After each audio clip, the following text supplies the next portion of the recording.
2024 will be an epic gaming year because many of games from Infamous franchise will be released, and we're really excited to play it. What's up, guys? It's me, BDK. Today on Unwise Hype, we're going to talk about the 10 most anticipated games in 2024. Okay, without further ado, here are our top 10 picks for 2024 games. Starting off our list at number 10, we have Skull and Bones. Now, if you love the naval combat in Assassin's Creed Black Flag, you're in for a treat. Picture this. You're a pirate captain navigating the treacherous seas, scheming against rival pirates. It's like the ultimate game of cat and mouse on water. Matey, get ready for a swashbuckling good time. Still, it's Ubisoft games, where most of their games lately been pretty easy to guess formula. It's kind of patterned, if you know what I mean. And lately, most of them only have like mediocre stories. Are they really making this game to let us explore their infinite possibility of seas adventure? Or is it just a pity point because the fact people love Assassin's Creed Black Flag and trying to milk that part? Time will tell, specifically on February 16th, 2024. Coming in at number 9, we have Like a Dragon Infinite Wealth. Now, if you've played the Yakuza Like a Dragon and of course have fallen in love with Ichiban, you simply wouldn't want to miss this. Because Like a Dragon Infinite Wealth is a direct continuation of his story. Now, call me optimistic, but the evolution of the Yakuza series, especially with the success of Like a Dragon, gives me hope. Shifting from the classic brawl beat-em-up style to a JRPG turn-based combat system was a bold move. And for what it's worth, we here at 3 Unwise Monkeys really loved it. After the success of Ichiban's story, it's only fair to expect Sega to deliver more. Not only more story of Ichiban Kasuga, but also more world to explore, enemies to face, and of course, more memorable party members. Number 8 on our list is Suicide Squad, Kill the Justice League. Well, this game's got me doing mental gymnastics, a bit like Harley Quinn, but with fewer cartwheels. Warner Bros. Games tripped a bit with Gotham Knights. But hey, everyone deserves a second chance, right? Now, why am I skeptical but also hopeful? Well, let's be real, Gotham Knights didn't get the superhero landing it aimed for. But the Suicide Squad, it's got potential, like finding a diamond in the rough. We're talking about a chance to play as the bad guys in a world where the good guys usually steal the spotlight. If they can pull this off, it might just be the fresh take on superhero games we've been waiting for. But the real question is, can they really pull this off? Will this game be the hero Warner Bros. Games needs? Only time will tell. All right, let's sink our teeth into number 7. Vampire: The Masquerade Bloodlines 2. Now, vampires in games are like bats in the daylight. You don't see them often. Some games tried, but it was more like dressing up as a vampire for Halloween fun, but not quite the real deal. You know, things like DLC for The Sims? Yikes. So here comes Bloodlines 2, hoping to cleanse the franchise's name after the blunder from previous entry, the infamous Swan Song. Moreover, Bloodlines 2 have to live up to its expectations, since the first title was quite phenomenal, and it was released nearly 2 decades ago. In a world where good vampire games are rarer than finding garlic in a vampire's kitchen, we're really hoping this one doesn't suck. Although we still have to wait until next year's fall, we still hope that this game will deliver on its promises. And at number 6, we have Prince of Persia: The Lost Crown. Now, if you've been missing the sands of time, your wait is almost over. The prince is back, and he's on a quest to reclaim his kingdom. Expect epic parkour, mind-bending puzzles, and a nostalgia trip that'll hit you right in the feels. But honestly, I'm feeling a bit cautious about this one. Like, when you see a wet floor sign, you know there might be a slippery situation ahead. But hey, Ubisoft's trying something new, and I'm doing a slow clap for the effort. So why the cautious vibes? Well, it's because Ubisoft's track record is a bit like deja vu. You play one game, and it feels like you've played them all. Okay, to be fair, they did some solid works on Assassin's Creed Mirage, although it's not the game we were hoping for, but still. Now they're giving the Prince of Persia a reboot, and I'm thinking, can they really pull this off? It's like asking if cats can do backflips. You're intrigued, but not entirely convinced. Guys, we're talking about classic platforming here, and expect Ubisoft added some sprinkle of modern gaming magic. Oh wait, I did remember that they've tried that one before back in the 2008. Did you guys even know it? Honestly, that game was more like a distant cousin than a true reboot. Now they're going all in with The Lost Crown. I loved it, but please. Ubisoft, we love a good old school vibe, but we also want a game that doesn't make us yawn louder than a lion.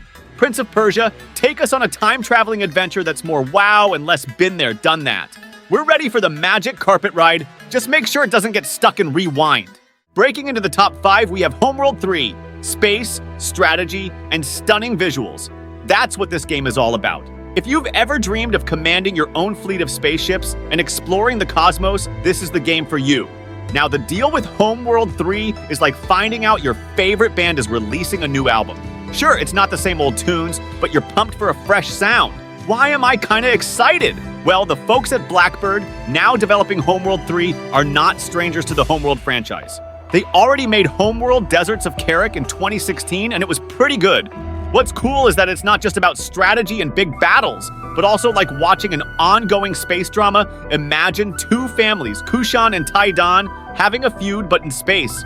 Well, since Blackbird did a good job before, Homeworld 3 is their chance to make something even better. We're not asking for a casual RTS, we're talking about Homeworld here. Tight micromanagement, complex battle system, stunning visual and vistas, all wrapped up in an engaging narrative. All in all, I'm confident that this game will become the space-themed RTS we're all going to enjoy. Now, at number 4, we have a game dubbed as one of the Sims killers, Life by You. Life by You promises an immersive experience where you shape your destiny, build relationships, and navigate the roller coaster of life. It's like The Sims, but on steroids. You build and control your own people, making them do things, build and decorate their houses. You know, things you do at The Sims. The trailer showed some stuff, but to be frank, I love the premises, and especially to know that EA's The Sims will not monopolize this genre any longer. Yet, there's two things that I'm really concerned about. Well, at first, Paradox needs to step up their game. Cities Skyline 2 had issues, and simply, we don't want to repeat. Secondly, talking about the game visual presentation, the people in Life by You look a bit like Sims 3 characters. Not exactly what you'd call charming. You know, that ugly model and bland texture? Ugh. On this regard, I prefer the Sims 4 art style. I sincerely hope the trailer was just an early version. Cause if they want to compete with Paralives or the Sims 5, they gotta make things look better. But looking at the promised release date and the game state shown in the recent trailer, I don't know. Still, I really hope they can pull this one off. Entering the top 3, we have Star Wars Outlaws. If you're a Star Wars fan like me, this is the game that I think we've been waiting for. Imagine stepping into the shoes of a rogue outlaw in the galaxy far, far away. Blasters, lightsabers, and epic space battles, all wrapped up in a good single-player action-adventure mechanics. Well, I gotta say, the Force is strong with this one. Again, I think the next year will be Ubisoft's year. New Prince of Persia, Skull and Bones, and now this. Quite surprised, actually, because usually it was EA, but I guess Ubisoft won the pitch with Disney this time around. You know, after many controversies back then and shallow gameplay loops showcased by previous entries. Take Battlefront 2, for example, which frankly relying heavily with the stardom of movie characters like Rey, Mark Hamill's Luke Skywalker, Anakin, etc., but didn't really deliver. My take on this? Well, Ubisoft has a thing they do with their games, an open world, do what you want kind of vibe, and many of them implement a good RPG mechanics.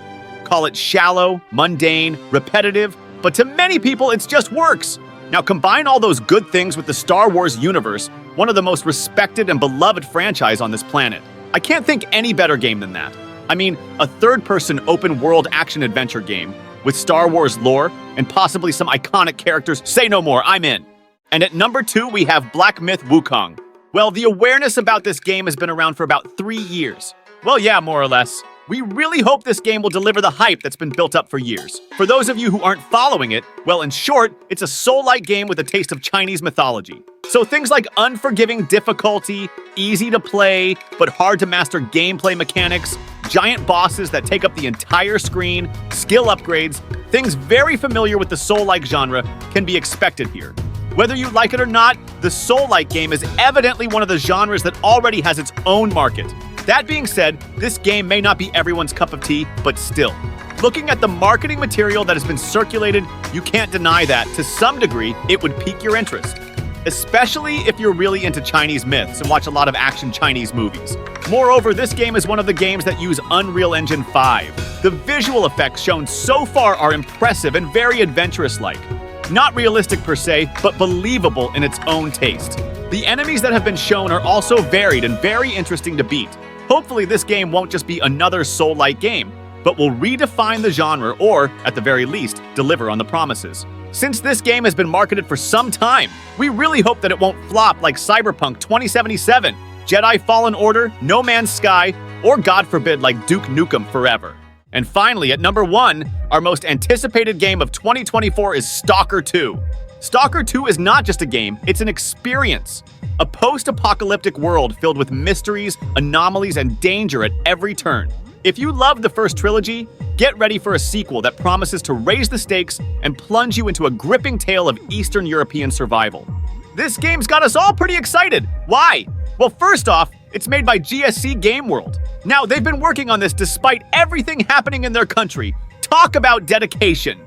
So, what's the deal with Stalker 2? It's a sequel to the original Stalker trilogy, and that game was a bit of a hidden gem.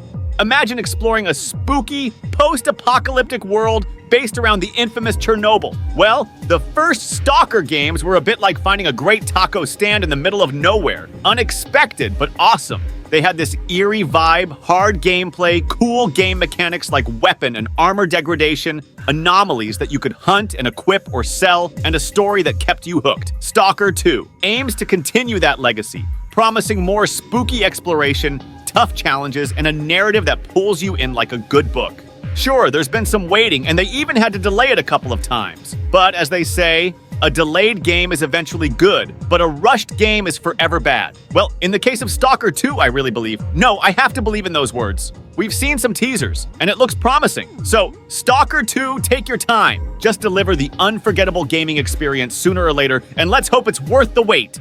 There you have it, guys. The 10 most anticipated games in 2024. Which one are you most excited about? Let us know in the comments below. If you enjoyed this kind of video, please hit the like button and enable the notifications. If you haven't subscribed yet, doing so would be a great help for us to growing this channel. Have a nice day, and thank you for watching.